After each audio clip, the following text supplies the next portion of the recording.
அருப்புக்கோட்டை அண்ணாமலை நகரில் அடுத்தடுத்து 2 வீடுகளின் பூட்டை உடைத்து சுமார் 100 சவரன் தங்க நகை மற்றும் ரூபாய் 1 லட்சம் பணம் வெள்ளிப் பொருட்களை கொள்ளையடித்து சென்ற மர்ம நபர்கள். விருதுநகர் மாவட்டம் அருப்புக்கோட்டை அண்ணாமலை நகரை சேர்ந்தவர் ருக்மணி.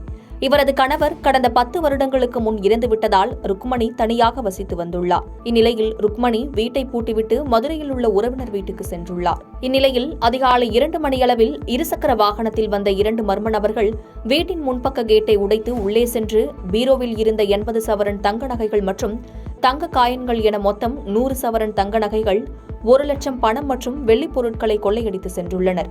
இந்த காட்சிகள் அனைத்தும் அங்கு அருகே பொருத்தப்பட்டிருந்த சிசிடிவி கேமராவில் பதிவாகியிருந்தது.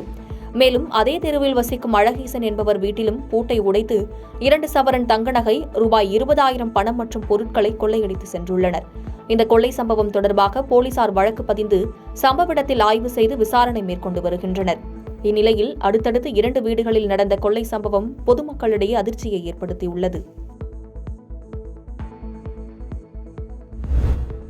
ராகுல் காந்தி குறித்து ஆய்வு செய்த கருத்தை அதிமுக முன்னாள் அமைச்சர் செல்லூர் ராஜு சொல்லியிருக்கிறாரே தவிர அரசியல் ரீதியாக அவர் கருத்து சொன்னதாக நான் கருதவில்லை என்றும் அதை தங்களால் ஏற்றுக்கொள்ள முடியாது என்றும் அதிமுகவை சேர்ந்த சட்டமன்ற உறுப்பினர் ராஜன் செல்லப்பா கருத்து தெரிவித்துள்ளார்.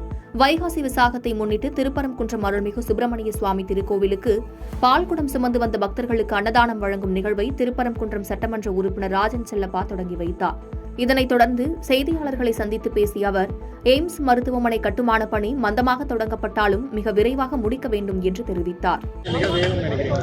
தாமதமாக தொடங்கப்பட்டாலும் மிகச் சிறப்பாக விரைவாக முடிக்க வேண்டும் என்று விரும்புகிறோம். ஏன்னா இந்த பகுதி மக்கள் எல்லாம் ஒரு விழிப்புணர்வோடு, குறிப்பாக அதை சுற்றி இருக்கிற கிராமங்களும் எதிர்பார்ப்போடு இருக்கிறார்கள்.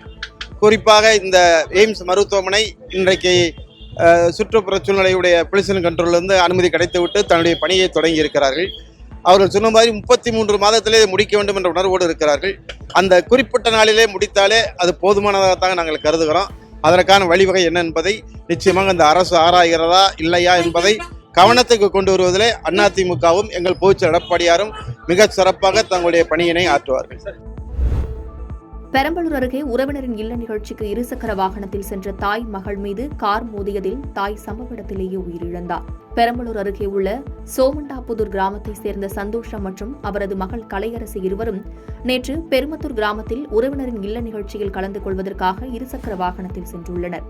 அப்போது திருச்சி சென்னை தேசிய நெடுஞ்சாலை அருகே சாலையை கடக்க முயன்றபோது திருச்சியிலிருந்து சென்னையை நோக்கி வந்த கார் இருசக்கர வாகனத்தின் மீது மோதியதில் தாய் மற்றும் மகள் ஆகிய இருவரும் தூக்கி வீசப்பட்டனர். இதில் பலத்த காயமடைந்த இருவரையும் மீட்டு மருத்துவமனைக்கு அனுப்பி வைக்கப்பட்டு சிகிச்சை அளிக்கப்பட்டனர்.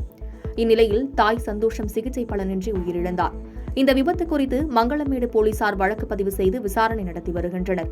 இந்த விபத்தின் சிசிடிவி காட்சிகள் தற்போது வெளியாகி பரபரப்பை ஏற்படுத்தியுள்ளது. பெரம்பலூர் மாவட்டத்தில் மழையின் போது இடிமின்னல் தாக்கியதில் 3 மாடுகள் பரிதாபமாக உயிரிழந்தன. பெரம்பலூர் மாவட்டத்தில் இன்று பிற்பகல் முதலே பல்வேறு இடங்களில் பரவலாக மழை பெய்தது. இந்நிலையில் பெரம்பலூர் மாவட்டம் ஆலந்தூர் வட்டார பகுதியில் பலத்த இடிமின்னல் தாக்கியதில் சிறுவையிலூர் கிராமத்தைச் சேர்ந்த மாயகிருஷ்ணன் என்ற விவசாயிக்கு சொந்தமான பசுமாடு பரிதாபமாக உயிரிழந்தது. இதேபோன்று இருர் கிராமத்தைச் சேர்ந்த அருணாச்சலம் என்ற விவசாயியின் 2 பசுமாடுகளும் பரிதாபமாக உயிரிழந்தன. ஒரே நேரத்தில் வெவ்வேறு இடங்களில் இடிமின்னல் தாக்கி 3 பசுமாடுகள் உயிரிழந்த சம்பவம் பெரும் சோகத்தை ஏற்படுத்தியுள்ளது. வேலூரில் வீடு புகுந்து பூட்டை உடைத்து திருடிய வழிப்பறி கும்பலை சேர்ந்த 3 பேரை காவல்துறையினர் கைது செய்தனர். வேலூர் மாவட்டத்தின் பல்வேறு பகுதிகளில் தொடர் கொள்ளை சம்பவம் நடைபெற்று வருகிறது. இந்த வகையில் லட்சுமி நகரில் இம்தியாஸ் என்பவரின் வீட்டின் பூட்டை உடைத்து 250 கிராம் வெள்ளிப் பொருட்கள் மற்றும் ஒரு லேப்டாப்பும், சென்பாக்கம் பகுதியைச் சேர்ந்த கோபால் என்பவரது வீட்டின் பூட்டை உடைத்து 1.5 கிலோ வெள்ளி மற்றும் பூஜை சாமான்களையும், கருகம்புத்தூரில் 17 கிலோ பித்தளை பாத்திரத்தையும் மர்ம நபர்கள் கொள்ளையடித்து சென்றுள்ளனர். மேலும் லத்தேரியில் இருசக்கர வாகனத்தையும், கல்புதூரில் புருஷோத்தமன் என்பவரிடம் கத்தியை காட்டி மிரட்டி செல்போனையும் வழிப்பறி கும்பல் பறித்து சென்றது. இதுகுறித்து வழக்குகளை பதிவு செய்த காவல்துறையினர் சூர்யா, செல்வம், சந்தோஷ் என்கிற குள்ளன் ஆகிய 3 பேரை கைது செய்தனர். மேலும் அவர்களிடமிருந்து 4 லட்சம் மதிப்புள்ள பொருட்களை பறிமுதல் செய்து 3 பேரையும் சிறையில் அடைத்தனர். பாதகம் செய்பவரை கண்டால் நாம் பயங்கொள்ளலாகாது பாப்பா, மோதி மிதித்து விடு பாப்பா, அவர் முகத்தில் உமிழ்ந்து விடு பாப்பா. அண்மை செய்திகளை உடனுக்குடன் தெரிந்து கொள்ள இணைந்திருங்கள் இயம்நாடு தொலைக்காட்சியுடன்.